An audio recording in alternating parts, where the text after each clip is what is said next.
Mainit na tinanggap ni Pangulong Ferdinand R. Marcos Jr. ang Foreign Minister ng Mongolia sa isang courtesy call sa Malacanang. Ito ang kauna-unahang pagbisita ng isang Mongolian Foreign Minister sa bansa matapos ang mahigit 4 na dekada. Sinundan nito ang huling opisyal na pagbisita noong 1984 sa administrasyon ni Pangulong Ferdinand E. Marcos Sr. Sa kanilang pag-uusap, ipinahayag ni Pangulong Marcos Jr. ang kanyang hangaring magsilbing daan ang naturang pagbisita upang lalo pang pagtibayin ang ugnayan at palalimin ang kooperasyon sa pagitan ng Pilipinas at Mongolia.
Today we celebrate an enduring legacy of an institution built by the fortitude of its men and women, whose 100-year and more history profoundly shaped the destiny of our nation.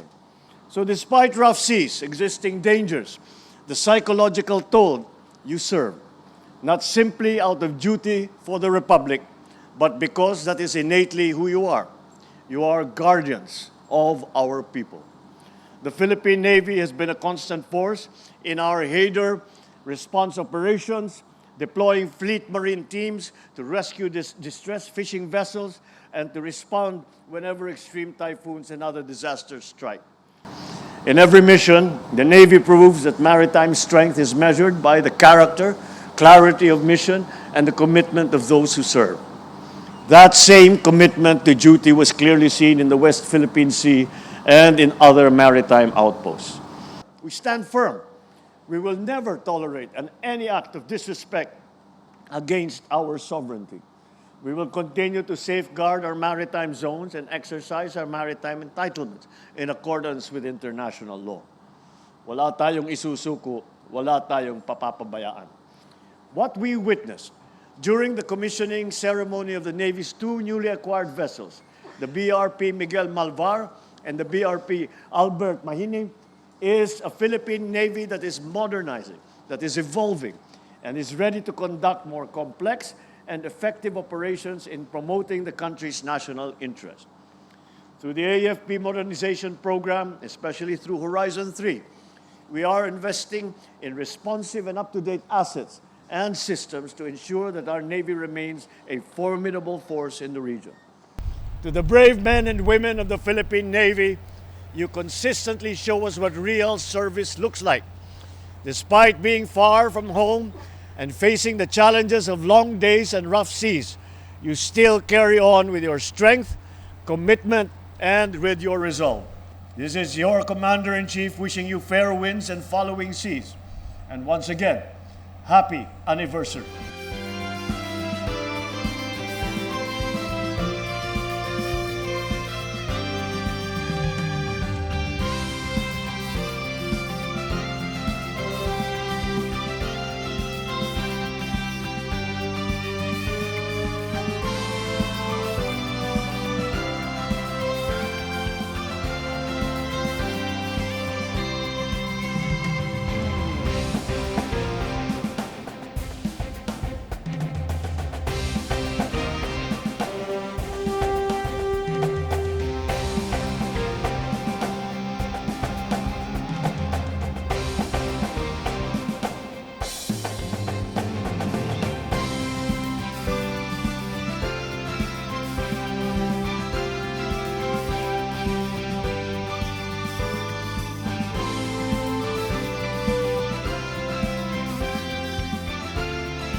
Dinaluhan ni Pangulong Marcos Jr. ang ika-127 anibersaryo ng Philippine Navy sa Subic, Zambales.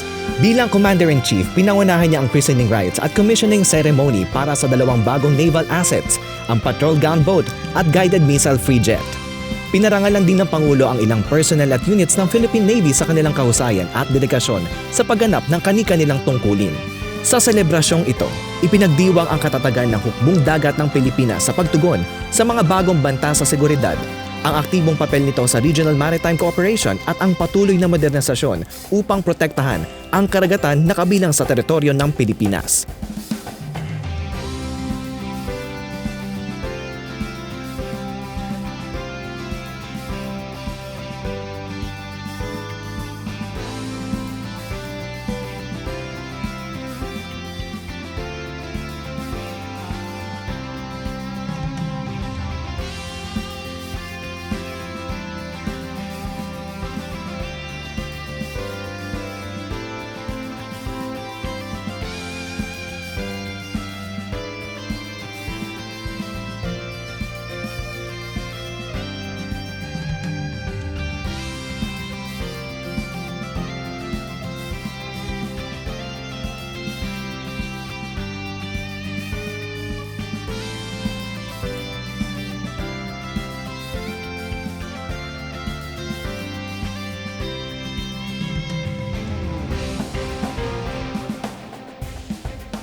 Sa isang courtesy call sa Malacanang, mainit na tananggap ni Pangulong Marcos Jr. ang cast at production team ng pelikulang The Last Resort, isang Hollywood romantic comedy na kasalukuyang ginagawa sa Pilipinas.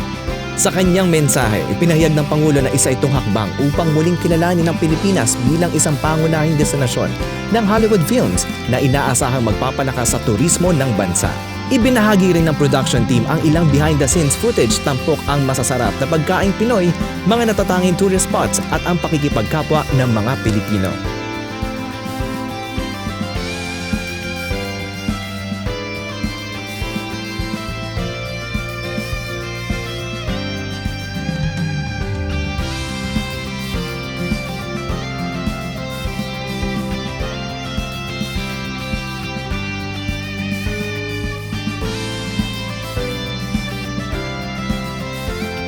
Pinangunahan ni Pangulong Marcos Jr. ang presentasyon ng dalawang bagong batas sa mga implementing agencies at stakeholders nito.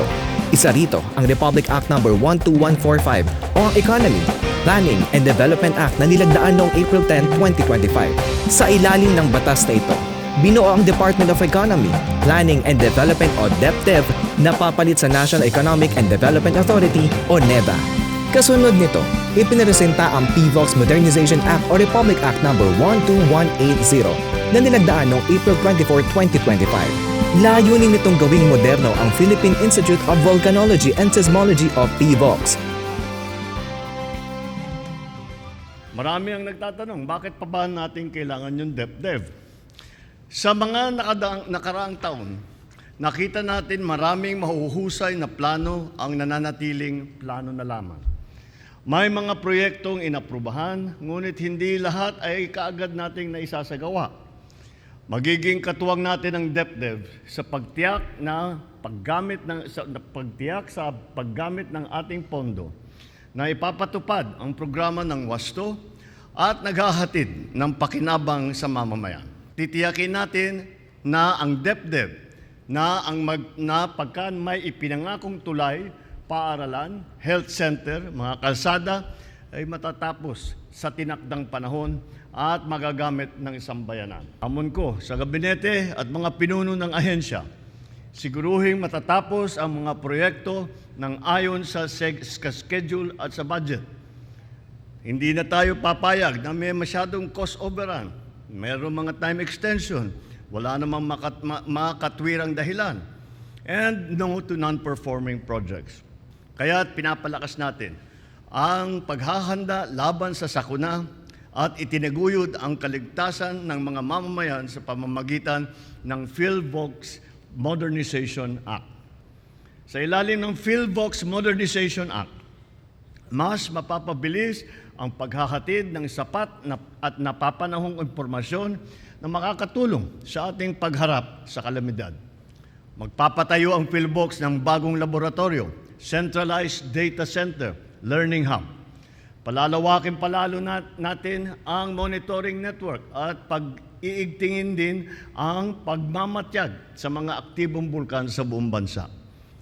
Ang hamon ko sa DOST at PhilVox, panatilihin ninyo ang mataas na kalidad ng inyong serbisyo, ang profesionalismo, ang pagmamahal sa bansang Pilipinas sa inyong mga kawani. Hindi magiging ganap ang dalawang batas na ito kung hindi dahil sa pagkakaisa at pagtutulungan ng lehislatura at ehekutibo. Patunay lamang na kapag kapakanan ng taong bayan ang inuuna, mas mabilis nating makakamit ang inaasam nating resulta. Sama-sama po tayo magtulungan upang maitatag ang isang bagong Pilipinas na mapayapa, makatarungan at may malasakit para sa lahat.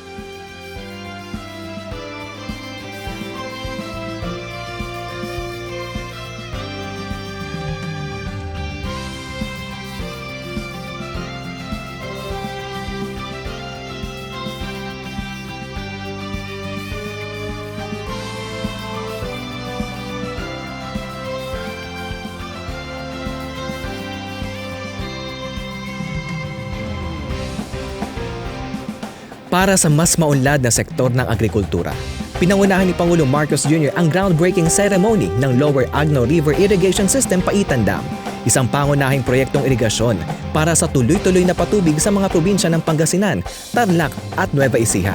Kasabay nito, namahagi rin ng Pangulo ng mga traktora at organic farm inputs sa mga agrarian reform beneficiaries at kanilang mga organisasyon bilang bahagi ng patuloy na suporta sa pagpapalakas ng kita at kakayahan ng mga magsasaka. Kasama rin sa mga ipinamahagi ang 11 solar-powered irrigation pumps na naglalayong maghatid ng malinis, sapat at low-maintenance na solusyon para sa mga off-grid farm areas.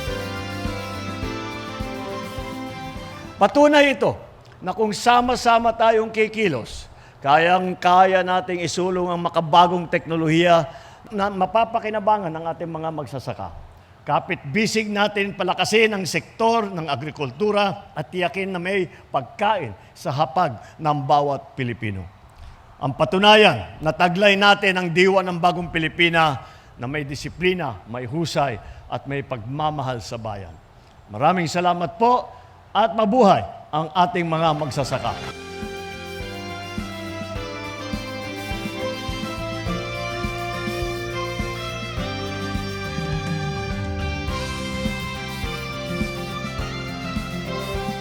Kung sa kahalagan, ma'am, napakahalaga sa amin dahil lalo na sa area po namin, kung minsan may mga part na we are just depending on the rain para masustain ang palay namin. But with this project, yung SPIP na pinagkaloob at ipagkakaloob sa amin ay napakalaking tulong dahil dito mararanasan na namin yung 2 o baka abot pa ng hanggang 3 sakahan sa isang taon, ma'am. In behalf of the Cabanatuan Alaminos City Farmers and Irrigators Association, nagpapasalamat po kami sa napakalaking tulong na ipinagkaloob ni President BBM. Hindi lang po sa amin na mga magsasaka sa aming asosasyon, kundi alam ko po na marami pa pong asosasyon at magsasaka ang kanya pong matutulungan. Maraming salamat po, mahal naming Pangulo. Malaking salamat po na binigay sa amin na solar farm SPIP na dati-dati ay hanggang second crop lang po kami. Ngayon ay nagiging third crop kami at tuloy-tuloy na ang aming sakahan ngayon. Malaking salamat po President BBM na malaking tulong yung binigay sa amin na solar farm na SPIP po. Malaking tulong po sa aming mga magsasaka itong PISP na ibibigay po ng ating gobyerno na galing sa tulong ng ating Pangulo. Malaking bagay po sa aming magsasaka kasi doon sa amin medyo kulang ng patubig. Kaya ang laking bagay po yung solar farm na ito. On behalf of our association, Tangkarang Farmers Irrigators Association, Alaminos City Incorporated, kami po ay nagpapasalamat sa ating Pangulo, PBBM, sa kanyang tulong sa aming magsasaka na hindi siya nagsasawang tumutulong sa amin sa aming hanap buhay na magsasaka. Maraming salamat po at God bless po.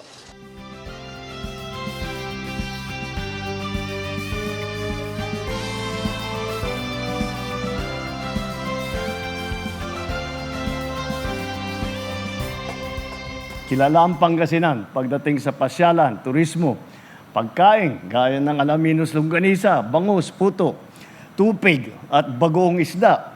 Higit sa lahat, sa bait at sipag ninyong mga taga-Pangasinan. Ngunit tunay na pinabibilib ako ng Pangasinan kasi hindi kayo nakontento sa likas na yaman at pinagbuti pa ninyo ito. Kilala rin kayo sa galing at ganda ng inyong mga tourism souvenir, sa sports tourism, sa beach games, hosting ng mga event. Patunay na ang talento at siyempre sa charm ng mga taga-Pangasinan. Ngayon namang araw, ating tutunghayan ang isa namang kaabang-abang na proyekto dito sa inyong lalawigan, itong ating sisimulan na Sky Garden. Bunga ang Sky Garden sa pagtutulungan ng pamahalaang lungsod ng Alaminos, ng Tourism Infrastructure and Enterprise Zone Authority o yung CHESA at ang Department of Tourism. Hangarin natin na maghatid ang Sky Garden ng sigla at magbigay daan para sa mas maraming bisita at trabaho para sa mga taga rito. Ang panawagan ko lang po sa ating mga kasama sa pamahalaan, sa kapulisan at sa mga lokal na pamahalaan, atin tiyakin na ligtas at maayos ang lagay ng ating mga manlalakbay. Sa daan, sa hotel, sa restaurant, o kung saan man sila tutungo. Kapag inuuna natin ang kapakanan ng isa't isa, nakakabuo tayo ng kinabukasang ligtas at maulad para sa ating mga Pilipino. Ika nga ng mga kahenerasyon ko, para tayo ay maging successful. Sa bagong Pilipinas, sama-sama tayong manindigan para sa bayan at para sa isang kinabukasang marangal, matatag at makatarungan.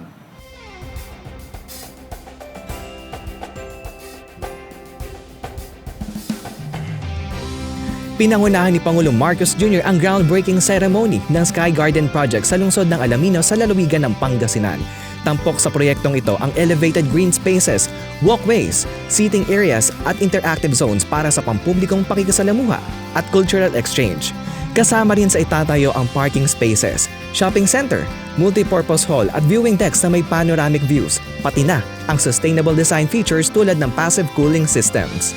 Layunin ng Sky Garden na paigtingin ang kaunlaran at turismo ng Alaminos City habang pinalalakas ang eco-friendly branding ng lungsod. Inaasahang magbibigay ito ng humigit kumulang 200 trabaho at makikinabang ang nasa 30 concessionaires.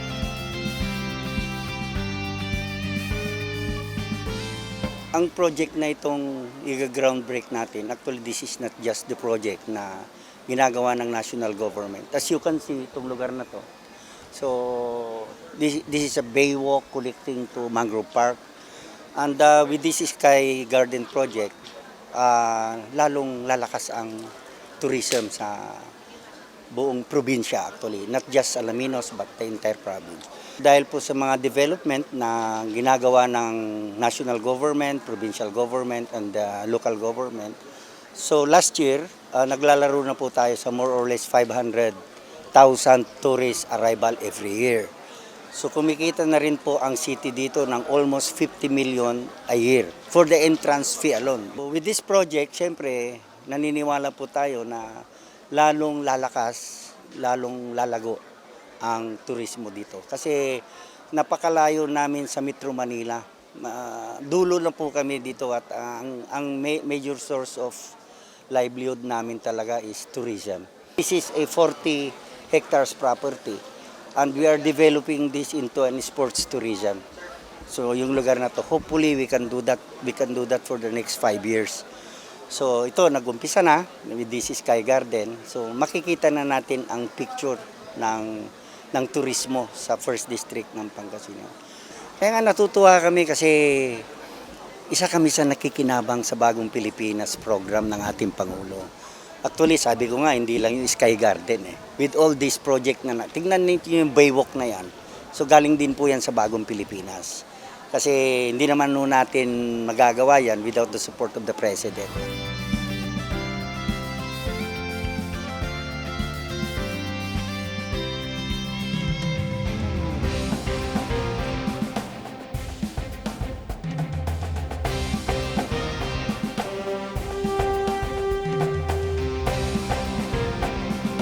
Pinasinayaan ni Pangulong Marcos Jr. ang pagbubukas ng bagong Cancer Institute sa Region 1 Medical Center o R1MC sa Dagupan City.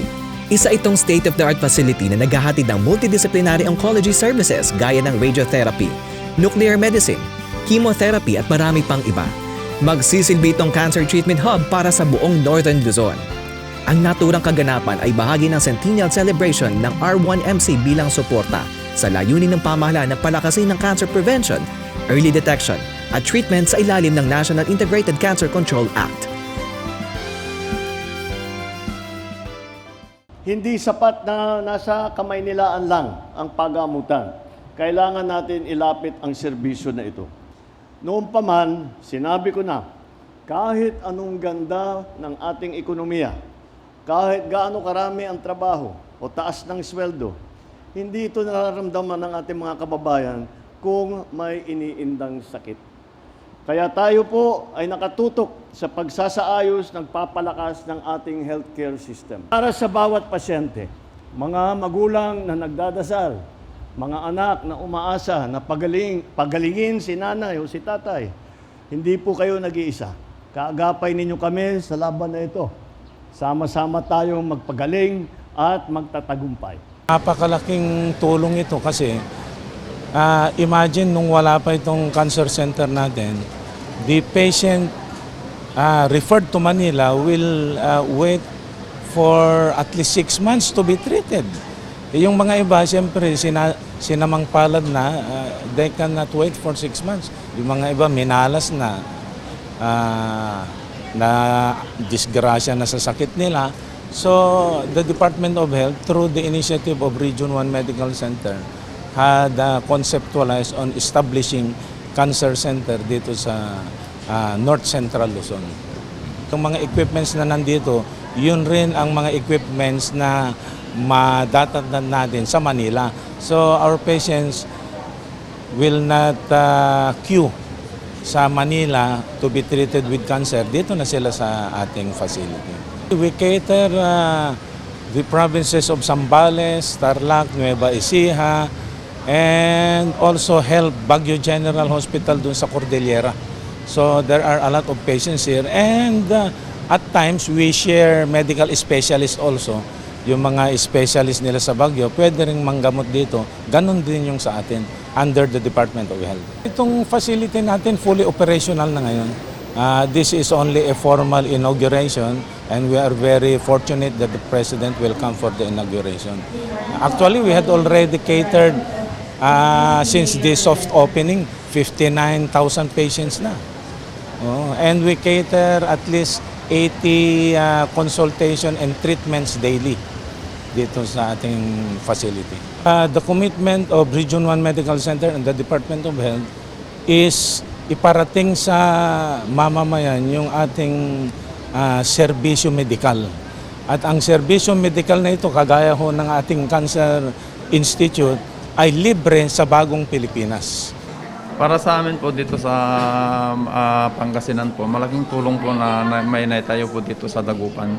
Kasi kadalasan po yung mga may cancer pumupunta pa sa Maynila, may nahihirapan po sa biyahe. So malaking tulong po na may naipatayo na po dito sa malapit sa amin po, dito sa Pangasinan. Maraming salamat sa ating mahal na Pangulo na naitayo po ito. At maraming matutulungan po dito sa karating ng lalawigan po ng Pangasinan. At sa DOH din po, maraming salamat po. Ma'am, September lang po kasi nung nag-biopsy ako doon, August.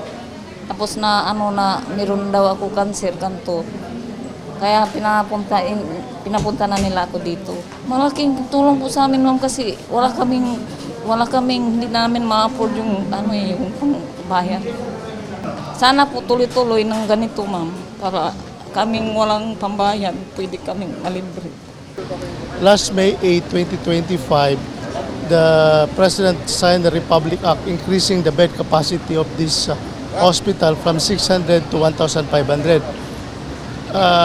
It's a very significant occasion because May 8, 15 days after, which is today, effective na po yung Republic Act.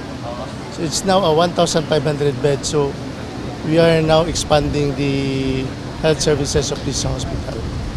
As far as the Cancer Institute, instead of the people from the north, instead of going to Metro Manila, they don't have to go to Manila, they will just come here. So the health services is now nearer to our people. Actually, we are expanding the multi-specialty centers, heart centers, pedia, cancer, all over the country. It just so happened that the Region 1 Medical Cancer Institute is the first to be implemented. But there are a lot all over the country. Well, under the Bagong Pilipinas vision, the DOH is committed to bring healthcare service nearer to the people.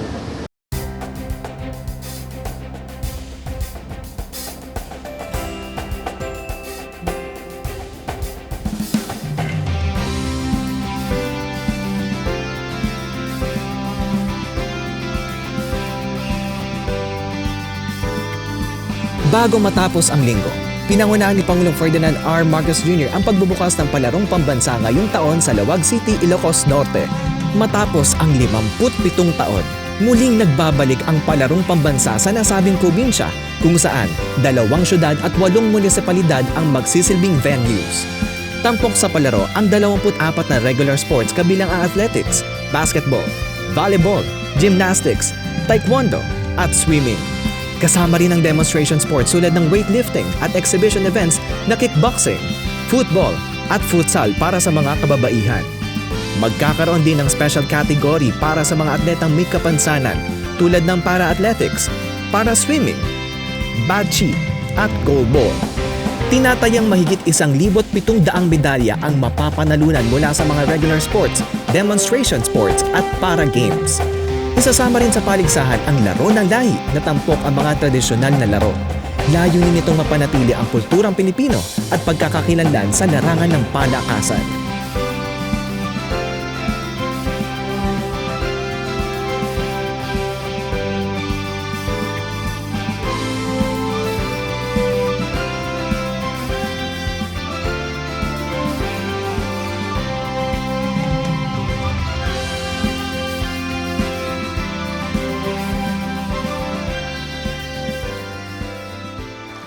aking mga atleta, masaya akong makasama kayo dito ngayon sa palarong pambansa. Hindi madali ang inyong pinagdaanan. Yung oras na ipapahinga ninyo na lang dapat gagamitin ninyo pa sa practice at saka sa training. Mag-aaral sa umaga, tapos ensayo sa hapon. Minsan, kulang pa sa gamit o sa panggastos. Ngunit, wala sa inyo ang sumuko. Araw-araw, nagsisikap kayong tumakbo ng mas mabilis. Lumangoy ng mas mabilis at mas mahaba. Tumalon ng mas mataas. Kaya naman, kaming lahat, believe sa inyo, sa inyong galing, sa inyong tibay, at sa inyong dedikasyon. Magandang halimbawa kayo sa kabataang Pilipino. Ang gobyerno ay laging nasa likod ninyo.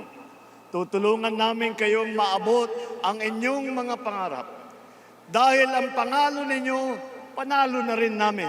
Tandaan ninyo, ang taong lumalaban, hindi natatalo. Losers are those who fail to try. Winners are those who try. And maybe they fail, but then they try again. And do not stop trying until they win and succeed. Kaya, napakahalaga ng papel ng mga magulang ninyo, mga guro, mga coach, na nagbibigay sa inyo ng payo at pagmamahal sa bawat hamon na inyong hinaharap. Nais kong pasalamatan ang lahat ng tumulong na maisakatuparan ang palarong ito. At ngayon, sa bisa ng kapangyarihan ipinagkaloob sa akin bilang Pangulo ng Republika ng Pilipinas, opisyal kong idinideklara ang pagbubukas ng palarong pambansa para sa 2025.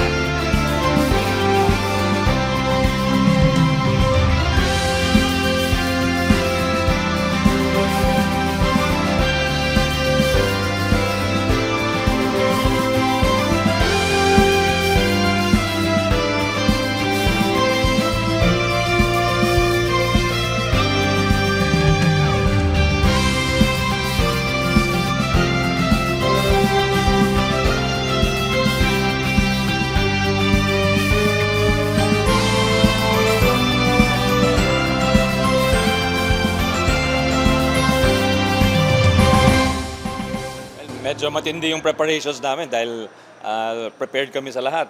Kahit lumindol, kahit magbumagyo, mag-brownout, yun. Siyempre, iniisip namin ano yung pwedeng mangyari. So, ako'y nagpapasalamat sa ating DepEd family at siyempre sa mga local governments dito sa Ilocos Norte. Well, inuulit lang natin yung ating sinabi ng ating mahal na Pangulo na everyone here is a champion but not everyone can win. Pero what is important is ibigay natin ang lahat ng kaya natin. Yun ang sabi ng ating mahal na Pangulo. At hindi natin masasabi na talo tayo kapag binigay natin ang lahat. Nagkakaisang kapuluan dito sa Ilocos Norte, Palarong Pambansa 2025. Siyempre masaya ako na ang Ilocos Norte ay mag-host ng Palarong Pambansa. And masaya ako dahil weightlifting is demo sports ngayon dito sa Palarong Pambansa. Nilook forward ko ang more athletes na maging champion dahil sa pagpasok ng weightlifting sa Palarong Pambansa. And I think more good memories ng mga atletang maglalaro dito. Kasi I know itong Palarong Pambansa ay dala-dala nila hanggang sa pagtanda nila. Sa akin napakahalaga na may programa ang pamahalaan, lalong-lalo na may partner sa education. Kasi kung education and sports, halos lahat tayo magkakaroon ng disiplina. Then also the education part is like, mas magkakaroon ng direksyon ang batang naglalaro sa sports. Sa lahat ng mga atletang maglalaro sa Palarong Pambansa, enjoy this moment and do your best for your region and have a blastful memories here in Palarong Pambansa 2025. Right now, I feel overwhelmed, but at the same time, I'm also enjoying my time here in Ilocos Norte. Training is not is not being played, and it's very serious po para sa amin. Kasi nang dito sa palaro po, ang dami pong competitors at syempre, we are aiming to be the best. I want to be at my best version and do my very best with na to be to bring home the champion. Kasama ang Negros Occidental sa nagkakaisang kapuluan. Akin po is nag-iensayo po kami araw-araw para kaya naming lumaban ngayon. Sana kahit first time lang namin dito sa Palarong Pambansa nakasali, kailangan lang po namin maka-experience at lumaban dito sa Palarong Pambansa dito sa Ilocos Norte. Itong Palarong Pambansa is a stepping stone as our dream na maging isang Philippine team din dahil gusto namin makatungtong doon. Nagkakaisang kapuluhan sa Ilocos Norte. Very grateful yung facilities natin na international quality. Hindi ka makakakita ng ganito. Totoo lang, magaling ang Pilipino. And I hope dito lumabas din ulit sa sa Region 1 yung mga bagong mga gold medalists na katulad nila Heidelin. I hope ganun din sa Pencak-Silat and some other or in taekwondo or any combative sports. I hope na at saka dito yung kumbaga ito yung parang launching pad. Ito yung bunga ng grassroots program ng pamahalaan.